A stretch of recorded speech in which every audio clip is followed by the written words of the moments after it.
तो हम लोग कर रहे हैं मोमेंट डिस्ट्रीब्यूशन मेथड। और इसमें सबसे पहले ये हमारे पास बीम है जिस पे एक ट्रायंगुलर लोडिंग लग रही है। यूडीएल लग रहा है 1.5 किलो न्यूटन का, उसके ऊपर ट्रायंगुलर लोडिंग है। और 2.5 किलो न्यूटन पर फिट पे दूसरा यूडीएल लग रहा है और पॉइंट लोड लग रहे हैं। तो हम लोग क्या करते हैं, हम लोग फिक्स एंड मोमेंट्स निकाल लेते हैं। हमें पता है कि इनकी वैल्यूज़ क्या हैं। तो पहले स्टेप हमारा फिक्स एंड मोमेंट्स हैं। फिक्स एंड मोमेंट्स निकालने के बाद हम लोग क्या करते हैं, हम लोग एक टेबल बना लेते हैं। इस टेबल में सबसे पहले जो है हम लोग के निकाल लेते हैं। के is E I over L, ठीक है, ई आई ओवर एल। तो देखें ई सबका सेम है, आई जो है ये 3 टाइम्स है, ये 2 टाइम्स है। तो हम लोग सिंपली क्या कर देंगे, आई ओवर एल कर देंगे। अगर आई ओवर एल करें सिर्फ इसका ये कितना है, अगर स्टिफनेस निकालें 3 डिवाइडेड बाय 14, 3 डिवाइडेड बाय 14 करेंगे तो इस जॉइंट पे कितना आएगा 0.214 और यहाँ पर 0.214। फिर 2 डिवाइडेड बाय 12 करें, 2 divided by 12, I divided by length करें 0.167, 0.167, 2 डिवाइडेड बाय 10 0.2, 2 डिवाइडेड बाय 10 0.2। फिर हम लोग क्या करते हैं, जॉइंट पे स्टिफनेस का सम करते हैं। जॉइंट पे स्टिफनेस का सम करते हैं 0.214 प्लस 0.167 0.318 आता है, ठीक है। फिर आप इसको डिवाइड कर दें, 0.214 को आप डिवाइड करें 0.381 के साथ तो आपके पास आता है 0.56। और फिर आप इसको डिवाइड करें 0.167 को 0.381 के साथ तो आपके पास आता है 0.44। इसका मतलब ये है कि इसकी स्टिफनेस ज़्यादा है तो 56% मोमेंट जो भी आएगा वो यहाँ जाएगा और 44% यहाँ पर आएगा, ठीक है। बेस्ड ऑन स्टिफनेस हम लोग मोमेंट डिस्ट्रीब्यूट करते हैं। यहाँ पर फिक्स है तो हमने डिस्ट्रीब्यूशन फैक्टर क्या रखा हुआ है, ज़ीरो रखा हुआ है। ज़ीरो का मतलब ये है कि यहाँ पे जो भी मोमेंट आएगा वो एब्जॉर्ब कर लेगा। फिर उसी तरह यहाँ पर इन दोनों को सम करेंगे तो 0.367 आएगा। फिर 0.167 को डिवाइड करेंगे 0.367 के साथ तो 46% आएगा। 0.2 को डिवाइड करेंगे तो ये 54% आएगा, ठीक है। तो इसी तरह हम लोग करते जाएंगे। और यहाँ पर क्योंकि पिन है तो हम लोग 1 लिखेंगे। 1 का मतलब यहाँ पर जो भी मोमेंट आएगा वो, क्योंकि पिन है, पिन पे जो भी मोमेंट आता है तो वो दूसरे जॉइंट पे ट्रांसफ़र कर लेती है। क्योंकि यहाँ पे जॉइंट नहीं है तो ये यहाँ पे आगे फॉरवर्ड करेगी। फिर हमने फिक्स एंड मोमेंट्स के जो वैल्यूज़ निकाले हैं 41.5, 3.9 आप देख सकते हैं। 44, 5.39 ये हमने वैल्यूज़ निकाले, ये लिखे हैं। 44.1, 53.9, -30 + 30, -54.17, 54.17, 43.76, 37.88, -8। फिर हम लोग क्या करते हैं, stiffness, distribution factor, fix end moment. उसके बाद हम लोग क्या करते हैं, उसके बाद हम लोग बैलेंस और कैरी वर्क करते हैं। बैलेंस में क्या करते हैं, जॉइंट पे, इस जॉइंट पे मोमेंट का सम करते हैं। जॉइंट पे मोमेंट का सम करते हैं। 53.9 को -30 से ऐड करें तो 23.9 आता है। इस जॉइंट पे जो मोमेंट है वो 23.9 है। फिर हम लोग क्या करते हैं, बैलेंस के स्टेप में multiply by distribution factor and change the sign. Multiply by distribution factor and change the sign. 23.9 को, ठीक है, तो ये फिक्स एंड मोमेंट्स है। बैलेंस के स्टेप में हम लोग क्या करते हैं, ये 23.9 है, इस 23.9 को इसके डिस्ट्रीब्यूशन फैक्टर से मल्टीप्लाई कर देंगे और साइन चेंज कर देंगे। 23.9 को मल्टीप्लाई करें 0.56 के साथ तो आपके पास आता है -13.364। फिर इसको मल्टीप्लाई करेंगे डिस्ट्रीब्यूशन फैक्टर के साथ और साइन चेंज कर देंगे। ये प्लस का है, 23.9 मल्टीप्लाई बाय 44 तो आपके पास आएगा 10.516। इसी तरह इस मोमेंट को हम लोग मल्टीप्लाई करेंगे इसके डिस्ट्रीब्यूशन फैक्टर के साथ तो 24.17 का जो 46% बनता है वो 11.118 बनता है। इसी तरह इसको हम लोग मल्टीप्लाई करेंगे इसके डिस्ट्रीब्यूशन फैक्टर के साथ तो जॉइंट पे हम लोग बेस्ड ऑन डिस्ट्रीब्यूशन फैक्टर हम लोग मोमेंट को डिवाइड करेंगे। जॉइंट पे, ये जॉइंट है, यहाँ पर जो मोमेंट है, टोटल मोमेंट है, यहाँ पर मोमेंट कितना है 23.9 है। 23.9 को based on stiffness of member हम लोग उसको डिस्ट्रीब्यूट करेंगे। फिर क्या करेंगे कि क्योंकि यहाँ पर 24.1 है, इसको मल्टीप्लाई करूँ मैं डिस्ट्रीब्यूशन फैक्टर के साथ तो यहाँ ज़ीरो ही आता है। ठीक है, और यहाँ पर देखें, यहाँ पे टोटल मोमेंट कितना है 29.88। इन दोनों को ये जो है इनको अगर आप सॉल्व करें तो यहाँ 8 आता है, फिक्सन मोमेंट 8 आता है, 2 और ये यूडीएल भी है। इसको आप सॉल्व करें तो यहाँ पे लिखा हुआ है फिक्सन मोमेंट 8 है।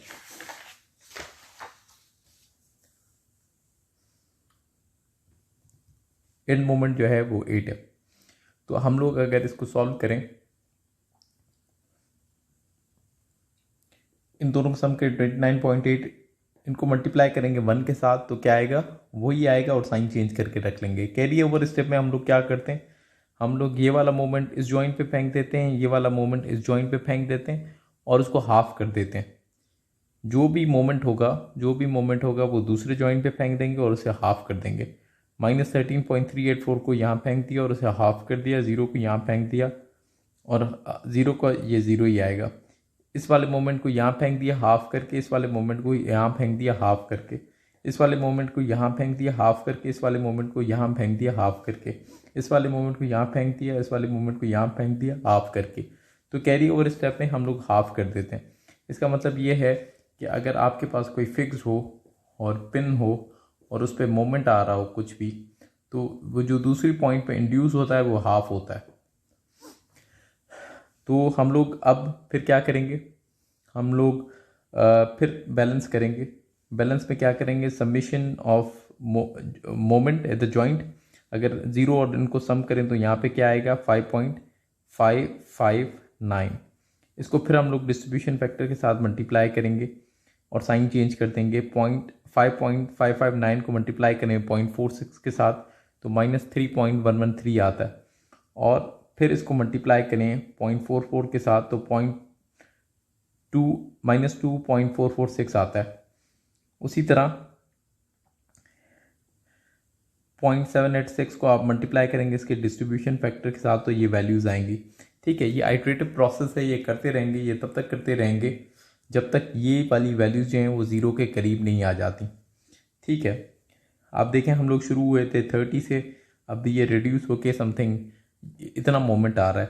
फिर उसके बाद आपने क्या करना है, जब आपने बैलेंस पे ख़त्म करना है, फिर आपने क्या करना है, इस रो में जो भी वैल्यूज़ हैं उसे ऐड करना है। 50 अगर इसको ऐड करें -44.1 -6.692 1.1557 इसको ऐड करें तो हमारे पास वैल्यू आएगी 52.349। ठीक है, उसके बाद जो है आप इसको ऐड करें 53.9 13.384 3 -3.113 -1.012 तो आपके पास ये वैल्यू आएगी 36.394। इसमें देखें ये वाली वैल्यू और ये वाली वैल्यू बराबर आ रही है, इसका मतलब ये है कि ये सिस्टम जो है वो इक्विलिब्रियम में आ चुका है। ठीक है, इस रो में जो भी वैल्यूज़ हैं फिक्स एंड मोमेंट के बाद हम लोग उसको ऐड करेंगे। ठीक है, उसको ऐड करेंगे तो हमारे पास एंड मोमेंट्स आएंगी। एंड मोमेंट्स आने के बाद हम लोग क्या करते हैं, एंड मोमेंट्स आने के बाद हम लोग जो है एंड मोमेंट्स आने के बाद जो हमारे 52.36.4 हम लोग shear force and bending moment diagram बनाते हैं। और आपको ये पता है कि shear force and bending moment कैसे डायग्राम बनती है। ठीक है, तो ये इसका शेयर फोर्स डायग्राम है, ये इसका शेयर फोर्स डायग्राम है और ये इसका बेंडिंग मोमेंट डायग्राम है।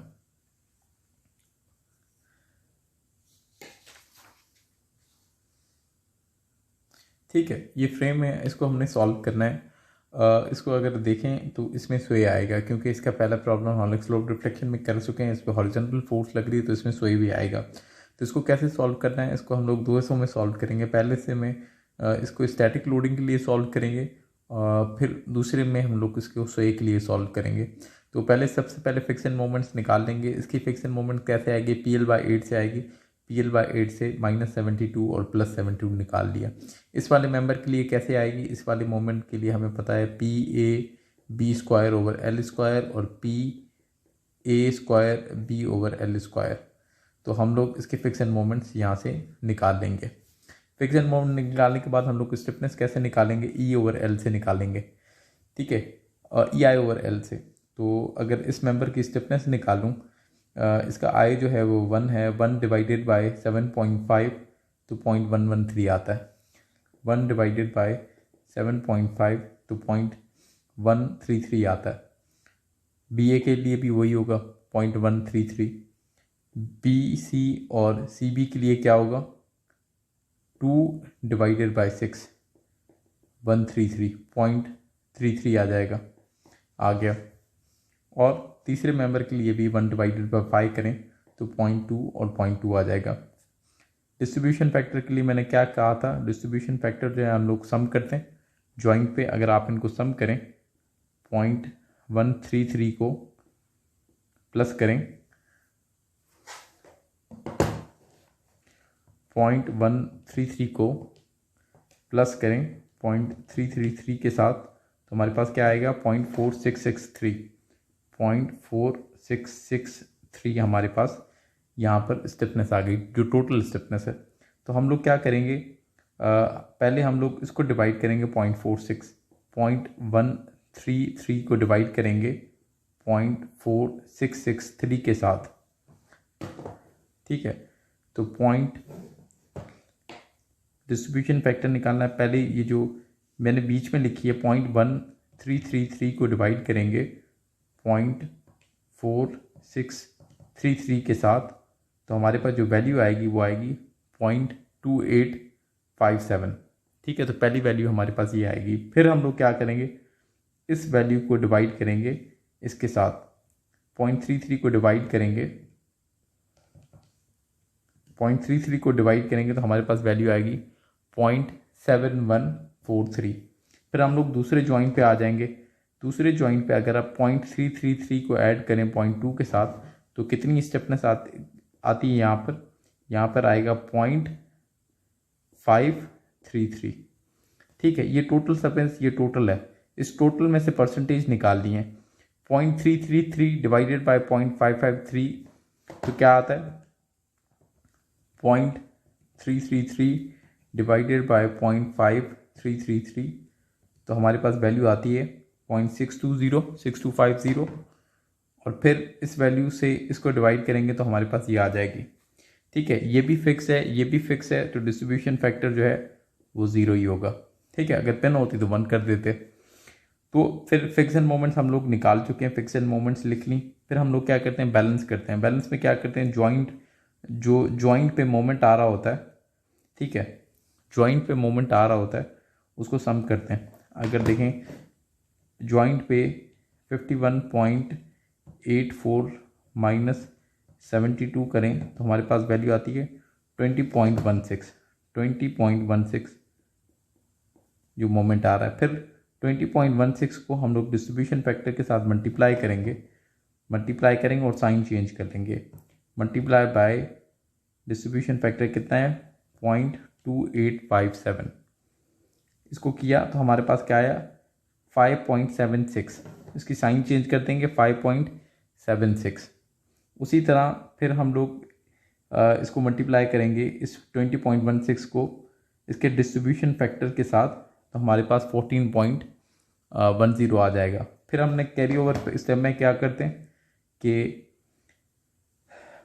विद इन मेंबर ये वाला मोमेंट इस पे फेंक देते हैं, ये वाला मोमेंट इस पे फेंक देते हैं, ठीक है। ये वाला मोमेंट यहाँ फेंक देते हैं, ये वाला मोमेंट यहाँ फेंक देते हैं। तो आपने क्या करना है, ये वाला मोमेंट आपने यहाँ फेंक दिया, ये वाला मोमेंट उसको हाफ करके यहाँ फेंक दिया, ठीक है। फिर हम लोग क्या करते हैं, ये वाला मेंबर जो ये वाला मोमेंट हम लोग यहाँ फेंक देंगे हाफ करके, ये वाला मोमेंट हम लोग यहाँ फेंक देंगे, ये वाला मोमेंट हम लोग यहाँ फेंक देंगे, ये वाला मोमेंट यहाँ फेंक देंगे। फिर बैलेंस करेंगे, फिर कैरी ओवर करेंगे। ये तब तक करेंगे जितने वैल्यूज 0 के करीब नहीं आ जाती, ठीक है। दूसरा चेक ये है कि आप इस रो में सारे वैल्यूज़ को सम करें, ठीक है, और देखें कि उन दोनों का राइट और लेफ्ट अगर बराबर आ रहा है तो मतलब आपका सिस्टम जो है वो इक्विलिब्रियम में आ गया। तो अगर आप इसको सम करें, इनको रहने दें, इसको बाद में डिस्कस करते हैं। पहले इसको देखें -27.70, 65.56, -65.56, तो ये हमारे पास एंड मोमेंट्स आ जाएंगी। एंड मोमेंट्स आने के बाद हम लोग क्या करते हैं, एंड मोमेंट्स आने के बाद हम लोग इसका बेस शेयर निकालते हैं। अगर बेस शेयर निकालना चाहूँ, ये हमारे पास एंड मोमेंट्स आ गई पिछली टेबल से, फिर हम लोग इसका बेस शेयर निकालते हैं। बेस शेयर का मतलब ये है कि अगर ये डिस्टेंस जो है 3 है और ये 4.5 है, तो अगर मैं मोमेंट की वजह से रिएक्शन निकालना चाहूँ, मोमेंट -27.7 प्लस 65.56, स्पेन कितना है 7.5, तो अगर मैं ये करूँ कि -27.7 प्लस 65.56 डिवाइडेड बाय 7.5, तो हमारे पास वैल्यू आती है 5.04। तो 5.04, इसमें सबसे डोमिनेटिंग मोमेंट ये है, तो एक क्लॉकवाइज लगेगा, तो ये एक अपवर्ड लगेगा, एक डाउन, मतलब इस डायरेक्शन में लगा, तो ये इसको क्लॉकवाइज रोटेट कराएगा। फिर 48 की वजह से कितना रिएक्शन आएगा, 48 multiply by 3 divided by 7.5, 48 multiply by 3 divided by 7.5, तो हमारे पास कितना आएगा 19.2। ठीक है, तो 19.2 जो है यहाँ 19.2 और 19.2 में से माइनस करें 48, तो कितना आता है 28.8।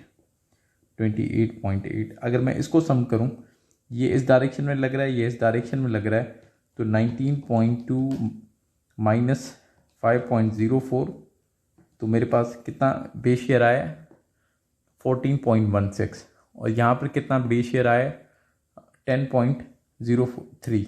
ये भी इसी तरह करेंगे, summation of moment divide by Spain करेंगे, तो यहाँ बेस शेयर आ जाएगा 10.03। उसके बाद हम लोग क्या करते हैं, ये बेस शेयर निकाल लिया। ठीक है, हमारा इक्विलिब्रियम कंडीशन क्या कहती है कि मेंबर का ये बेस शेयर बराबर होना चाहिए 48 के, 48 बराबर होना चाहिए 14.16 प्लस 10.03। इनको सम करेंगे तो इसका आंसर जो है कोई 24-25 के करीब आता है, तो वो 48 के बराबर नहीं है। ठीक है, ये वैल्यू कम आ रही है। ठीक है, तो इसका मतलब ये है कि ये सिस्टम इक्विलिब्रियम में नहीं है। इसका बेस शेयर कम क्यों आ रहा है, इसका बेस शेयर कम इसलिए आ रहा है कि इसमें इस मेंबर में सोए आएगा और सोए की वजह से कुछ नीचे शेयर आएगा, उसका कंपोनेंट मिसिंग है, वो ऐड करना है। ठीक है, तो पहले हम लोग सिर्फ स्टैटिक लोडिंग के लिए सॉल्व करेंगे, दूसरी दफ़ा फिर दूसरे स्टेप में हम लोग सोए के लिए सॉल्व करेंगे। तो इसमें अगर देखें हम लोग इसमें क्या अज्यूम करते हैं, आर्बिट्री सोए के लिए हम लोग क्या अज्यूम करते हैं कि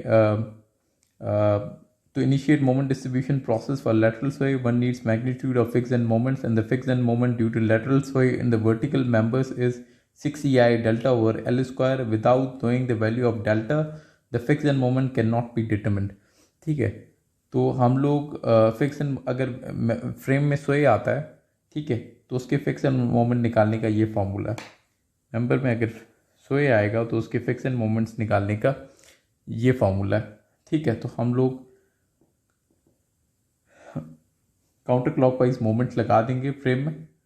ठीक है, और उसकी मोमेंट जो है वो इस फॉर्मूले से निकालेंगे और डेल्टा अज्यूम करेंगे। डेल्टा को डिवाइड किया ई आई से, क्यों ई आई से इसलिए किया है क्योंकि जब हम लोग जो है इसको मल्टीप्लाई करेंगे इस मोमेंट के साथ, तो ई आई कैंसिल हो जाएगा और बेसिकली हम लोग कैलकुलेशन से बच जाएंगे। तो ये जितनी ज़्यादा वैल्यू बड़ी होगी उतना आंसर आपका ज़्यादा एक्यूरेट आएगा। तो आप एग्ज़ाम में 1000 ओवर ई आई से इसको डिवाइड कर दें। तो हम लोग क्या करेंगे, हम लोग 1000 से अगर इसकी लेंथ जो है वो 7.5 है। ठीक है, 6 ई आई डेल्टा ओवर एल स्क्वायर, तो 6 डेल्टा 1000 7.5 स्क्वायर, तो हमारे पास ये मोमेंट्स आ जाएंगी, फिक्स एंड मोमेंट्स आ जाएंगी। ठीक है, तो ये फिक्स एंड मोमेंट्स आ गई हमारे पास। इन फिक्स एंड मोमेंट्स की मदद से हम लोग दूसरा टेबल बनाएंगे। इस फिक्स एंड मोमेंट्स की मदद से हम लोग दूसरा टेबल बनाएंगे। ठीक है, इस फिक्स एंड मोमेंट्स की मदद से स्टिफनेस वही सेम रहेगी जो पिछली टेबल में हम लोग यूज़ करते आए। Fix end moments distribution factor वही रहेगा। फिक्स एंड मोमेंट्स ये रहेंगी जो हमने निकाली हैं। ठीक है, -106.6, -106.6, -106.6, हॉरिजेंटल मेंबर में 0, दूसरे वाले वर्टिकल मेंबर में -240 और -240। फिर उसके बाद क्या करते हैं हम लोग, बैलेंस और कैरी ओवर, वही रिपीटेटिव प्रोसेस। उस रिपीटेटिव प्रोसेस के बाद हमारे पास ये मोमेंट्स आ जाएंगी, ये मेंबर मोमेंट्स आ जाएंगी। ठीक है, इन मेंबर मोमेंट्स को हम लोग क्या करेंगे, इन मेंबर्स मोमेंट्स को हम लोग इसकी मदद से हम लोग दोबारा बेस शेयर निकालेंगे। ठीक है, हम लोग इसको दोबारा बेस शेयर निकालेंगे। ठीक है, ये मेंबर्स हैं, इस पे मोमेंट्स कितनी आ रही हैं, ये मेंबर्स हैं, इस पे मोमेंट्स देखें, ये मेंबर्स हैं, इस पे मोमेंट्स कितनी आ रही हैं, 10.59, 96.48, 10.59, 96.48। इसको अगर इसको करें, इसको इस मेंबर को, अब इस फ्रेम को सॉल्व करें, इस मेंबर्स को, और हम लोग रिएक्शन निकालें, तो यहाँ पर रिएक्शन आएगा, कैसे आएगा, summation of moment divided by span करेंगे तो यहाँ 26.41 आएगा और यहाँ 70.44 आएगा। तो अगर मैं बेसिकली क्या करूँ, अब इन दो रिएक्शंस और इन दो रिएक्शंस को सम करूं तो ये 48 के बराबर नहीं आ रहा, ये 48 के बराबर नहीं आ रहा, ये ज़्यादा आ रहा है। तो इसका मतलब ये है कि कैलकुलेशंस में हमने जो ये डेल्टा अज्यूम की थी, ये डेल्टा हमने सही अज्यूम नहीं की थी, तो इसकी वजह से ये मोमेंट जो हैं ये ज़्यादा आ रहा है। इनका सम क्या होना चाहिए, इन चारों का सम जो है वो 48 के बराबर आना चाहिए। तो हम लोग क्या करेंगे, हम लोग क्या करते हैं कि ये जो H1 है 14.16 और 10.03, 14.16 और 10.03, ठीक है, इनको ऐड करेंगे, प्लस ये जो मोमेंट्स हैं 26.41 प्लस 70.44, इसको ऐड करेंगे। ठीक है, इनको ऐड किया और इसको 48 की इक्वल पुट कर दिया और यहाँ के लगा दिया।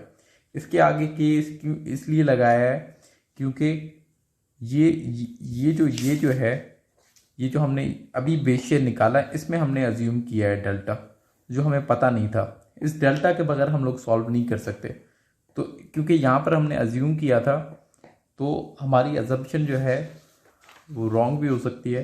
तो हम लोग क्या करें, हमें वैल्यूज़ को करेक्ट करने की ज़रूरत है। तो करेक्ट कैसे करेंगे, ये के जो है ये करेक्शन फैक्टर है, इसको हम लोग जब सॉल्व करेंगे तो के हमारे पास क्या आएगा, 0.24584।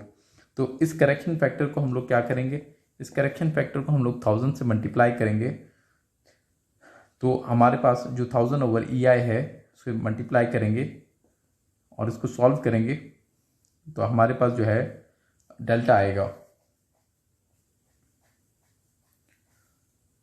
तो हमारे पास ये डेल्टा आ जाएगा। ठीक है, जो एक्चुअल डेल्टा जो मेंबर में आएगा, इस डेल्टा को करेक्ट कर लिया, फिर हमें मोमेंट्स को करेक्ट करना है। आप देखें कि पहले टेबल में, इस टेबल में हमने मोमेंट्स को करेक्ट करना है। करेक्शन फैक्टर हमारा 0.246 है। हमारे पास पहले ये मोमेंट्स हैं, फिक्स एंड मोमेंट्स देखें, -34.56, 51.84, -72 प्लस 72, 34 इनको ये बिल्कुल सही है फिक्स मोमेंट्स, इसको कुछ करने की ज़रूरत नहीं है। ठीक है, फिर जिसमें हमने अज्यूम किया था फिक्स एंड मोमेंट्स, जिसमें हमने अज्यूम किया था -106.66, -106.66, इसको करेक्ट करने की ज़रूरत है। अगर मैं इसको -106.66 को मल्टीप्लाई करूं 0.246 के साथ, इस करेक्शन फैक्टर के साथ मल्टीप्लाई करूं तो मेरे पास क्या आता है, -106.66 को मल्टीप्लाई करूं 0.2466 के साथ, तो मेरे पास जो वैल्यू आती है वो आती है 26.3। तो यहाँ 26.3। तो आप देख सकते हैं यहाँ पर जो भी आपने करेक्टेड FEM है उसको करेक्शन फैक्टर्स के साथ मल्टीप्लाई करना है। आप इस पूरी रो को मल्टीप्लाई करेंगे 0.246 के साथ, तो ये वैल्यूज़ आ जाएंगी।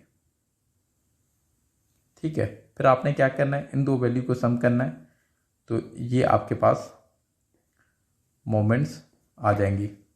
ठीक है, फिर क्या करना है आपने, फिर आपने बैलेंस वाली को सही करना है। आपने पहला टेबल देखना है, पहला टेबल में आपके मोमेंट सही हैं क्योंकि इसमें हमने कुछ अज्यूम नहीं किया। दूसरे वाले टेबल में क्योंकि हमने यहाँ पे डेल्टा अज्यूम किया था तो ये वाले जो मोमेंट्स हैं ये रियल मोमेंट्स नहीं है। तो इस सारी रो को भी हम लोग मल्टीप्लाई करेंगे 0.246 के साथ। अगर मैं 101.59 को मल्टीप्लाई करूँ 0.246 के साथ तो मेरे पास आता है 24.99। तो इसको देखो तो ये 24.99। फिर इन दो मोमेंट्स को सम करूँगा तो मेरे पास मेंबर मोमेंट्स आ जाएंगी, फाइनल मोमेंट्स। ठीक है, ये हम मेरे पास फाइनल मोमेंट्स हैं। इस टेबल को भी रहने दें। तो इनकी मदद से, इन एंड मेंबर्स की मोमेंट की मदद से हम लोग जो है, क्योंकि ये मेंबर जो है ये BC है, मेंबर BC में देखें BA कितना है 41.83, BC कितना है 41.83 और ये देखें 71.49। इसको सॉल्व करेंगे तो ये हमारे पास शेफोस डायग्राम और बेंडिंग मोमेंट डायग्राम, ये हमारे पास जो है शेफोस एंड बेंडिंग मोमेंट डायग्राम बन जाएगा। और ये इसका इलास्टिक कर्व बन जाएगा। ठीक है, ये इसका इलास्टिक कर्व बन जाएगा। ठीक है, तो ये पेपर पे आपने बनाना है ये इलास्टिक कर्व। दूसरी बात मुझे आपसे करनी है कि ये आपके पास सपोज आपके पास दो किसी भी फ्रेम की अगर आपके पास मेंबर की आपके पास दो मोमेंट इक्वेशंस हैं और अगर मैं इसको थीटा ए या थीटा बी के लिए सॉल्व करना चाहता हूँ तो मैं कैसे करूँगा, साइमल्टेनियस इक्वेशन से सॉल्व कर सकता हूँ। साइमल्टेनियस इक्वेशन से सॉल्व करूँगा, किसी भी ऐसी वैल्यू से मल्टीप्लाई कर दूंगा जैसे थीटा बी पहले कैंसिल हो जाए। थीटा बी कैंसिल हो जाएगा तो मेरे पास equation in terms of theta A आ जाएगी और ये इक्वेशन बनेगी। अगर थीटा ए मुझे मालूम करना है तो उसके लिए मुझे मेंबर एंड मोमेंट पता होने चाहिए, फिक्स एंड मोमेंट पता होने चाहिए, दूसरे एंड पे मेंबर एंड मोमेंट पता होने चाहिए, दूसरे एंड पे फिक्स एंड मोमेंट पता होना चाहिए। तो अगर मैं कहूँ कि ये क्या है, मुझे चेंज पता होना चाहिए नियर एंड, ठीक है, और दूसरी साइड का हाफ फार एंड का मुझे मोमेंट पता होना चाहिए। और अगर मैं उसको डिवाइड कर दूँ 3EI/L से तो मेरे पास क्या आ जाएगा, थीटा ए आ जाएगा। ठीक है, तो ये जनरल फॉर्मूला है। अगर मुझे थीटा ए निकालना है तो मुझे नियर, क्योंकि ये ए है तो ये ए बी है और ये ए बी है तो ये नियर एंड वाला है, तो नियर एंड के मोमेंट का समेशन डिफरेंस चेंज और फार एंड की उसका चेंज। ठीक है, फार रेंज का चेंज और नियर रेंज का चेंज और 3/EI से L से हमारे पास थीटा ए निकल आएगा। अगर उसी प्रॉब्लम को देखें